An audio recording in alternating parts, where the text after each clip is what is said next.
Oi, gente, que é uma questão de subespaço vetorial, tá? Então, é a seguinte questão. Mostre que o conjunto, aí tem o conjunto descrito por A, 0, B, né? Tal que A e B pertencem aos reais, forma um espaço vetorial real em R, né? Ao cubo, que a gente lembra que é X, Y e Z pertencente aos reais, tá? Onde definimos as operações usuais para soma e multiplicação por escalar, definidas por... Sempre temos, né? A operação interna e a operação externa. Então, a operação interna é a da soma. Então, mostrar que tendo x1, x2, x3 mais y1, y2 e y3 ocorre de forma convencional. x1 mais y1, x2 mais y2 e x3 mais y3, como descrito aqui. Operação externa, alfa multiplicando x1, x2, x3. Alfa x1, alfa x2, alfa x3, tá bom? Então, lembrando dessas operações, né? Mostrar que este conjunto aqui, ele é um subespaço vetorial. Bom, para ser um subespaço vetorial, nós temos que provar três, né, propriedades.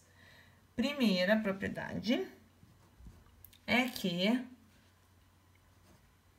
o elemento neutro, né, ou seja, nesse caso, o vetor nulo, ele pertence, ele existe dentro desse espaço. Será que o vetor nulo existe em S? Esse aqui eu tô usando como esse conjunto aqui, tá? Como subespaço vetorial. Será que existe isso? Será que a gente consegue comprovar isso? Então, vamos lá.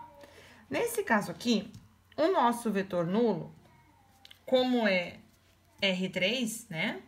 A gente tem aqui, ó, que é R3, então a gente tem três coordenadas. Então, o nosso vetor nulo é 0 para x, 0 para y e 0 também para z. Isso quer dizer que, né, para pertencer a S, pegando o conjunto que nós temos de subespaço, ele diz que A, 0 e B, que deve ser o formato, tá?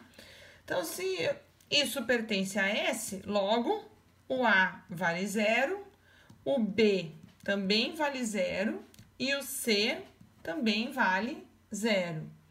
E como aqui nós temos A, 0, B, esses três elementos nessas condições são tranquilos, são equivalentes, e a nossa resposta, então, é que podemos concluir que esse vetor nulo, sim, pertence a S, porque podemos escrever isso nesse formato e nesse formato principal que o exercício está querendo, tá? Então, a primeira, ok, certo? Então, a gente sempre usa os três pontinhos, queremos demonstrar, né? Então, aqui é uma conclusão, concluímos, então, que o vetor nulo pertence a S. Então, a primeira tá ok, nós vamos para a segunda, tá? A segunda, conforme os últimos autores, tinha gente que somava os dois, fazia U mais V, tá? Agora, a gente prefere a subtração, V menos U, tá? Pertence a S. Então, nós vamos provar o seguinte, que a subtração entre dois vetores, se ela pertence a S, se a gente consegue escrever nesse formato principal como está descrito, tá? É isso que a gente tem que tentar colocar em subespaço. Tentar descrever no formato descrito. Bom, vamos lá. Como é que a gente representa isso aqui? Vamos lá. Primeiro, vamos chamar alguns vetores. Seja o meu vetor U igual ao que eu preciso. A, 0, B, porque ele precisa pertencer a S, tá? Já o meu vetor V, então, seja V, o mesmo formato, porém elementos diferentes. Então, aqui nós vamos ter o A1, 0, B1. Do meio é sempre nulo, né? Pertencente a S, tá bom? E agora nós vamos fazer, então, a subtração do V menos U igual. Vetor V quem é? A1, 0 e B1. Então, A1, 0, B1 menos A, 0, B. Então, fica igual, tá?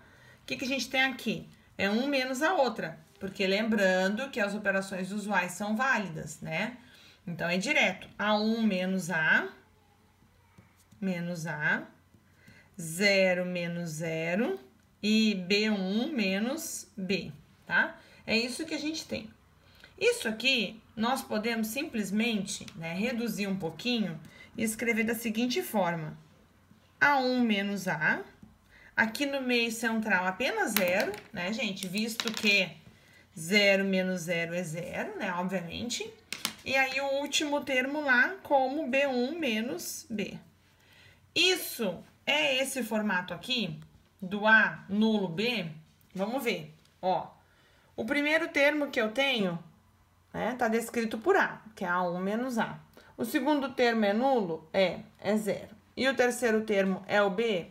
Sim, o meu terceiro termo é o B, tá? Então, aqui a gente pode dizer que esse conjunto todo aqui também pertence a S, porque ele tá no modelo descrito lá do conjunto, tá bom? Ele ficou o mesmo modelinho do conjunto, certo? Então, aqui nós podemos dizer que ele pertence a S, com isso, essa nossa segunda, né? V menos vetor U pertence a S. Então, comprovamos a segunda, tá? Agora, vamos para a última, a terceira propriedade. A terceira propriedade, ela vai envolver a multiplicação, tá bom?